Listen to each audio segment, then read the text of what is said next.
Mano po? Saan ka na naman galing bata ka? Anong oras na? Ma, may ginawa lang kaming group project. Project. Puro karason. Go to your room!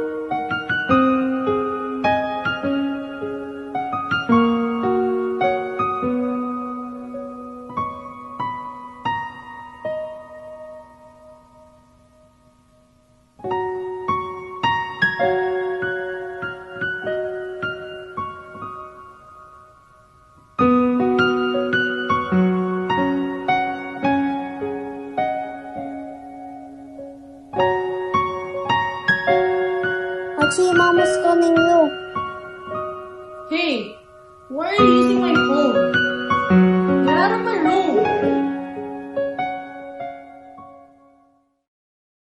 Slipping through my fingers all the time. At sino ang hawak sa panganay na akala nila galit palagi, pero gusto lang talagang alagaan din. Sa panganay na ang tingin nila ay masama ang ugali, but just like others, wants to be loved and understood by everyone. Sa panganay na laging umiintindi, pero pagdating sa kanya, walang umiintindi. Sino ang yayakap sa akin? Juliana, anong ginagawa mo dyan? Anong oras na oh? Bumangon ka na riyan. Tanghali na. Wala ka nang ginawa kundi humiga. Di ka naman nag-aaral ng mabuti. Eh hindi ka nga makaabot ng 90 sa marka mo. Nagsabi ka na depressed ka? Di naman totoo yan. Nasa utak mo lang yan. Bumangon ka na.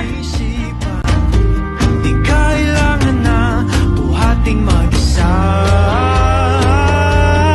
Di ka sayang, di kailangan manghinaya. A child lives their purpose, and the family supports. Love is what keeps and strengthens their bond. But keep in mind, showing that one is more worthy of love than the other is like feeding the jealousy inside a black sheep. Remembering what Pearl Bach conveyed, favoritism in the family is a hidden earthquake, felt but unseen. Embodying favoritism, especially towards a child of an extremely young age, destroys their ability to show their emotions properly. Families are meant to support, love, and care for one another. The practice of favoring one child over the other must end. A child, no matter the race, gender, state, or anything else, must be cared for and not to train to become one's perfect doll.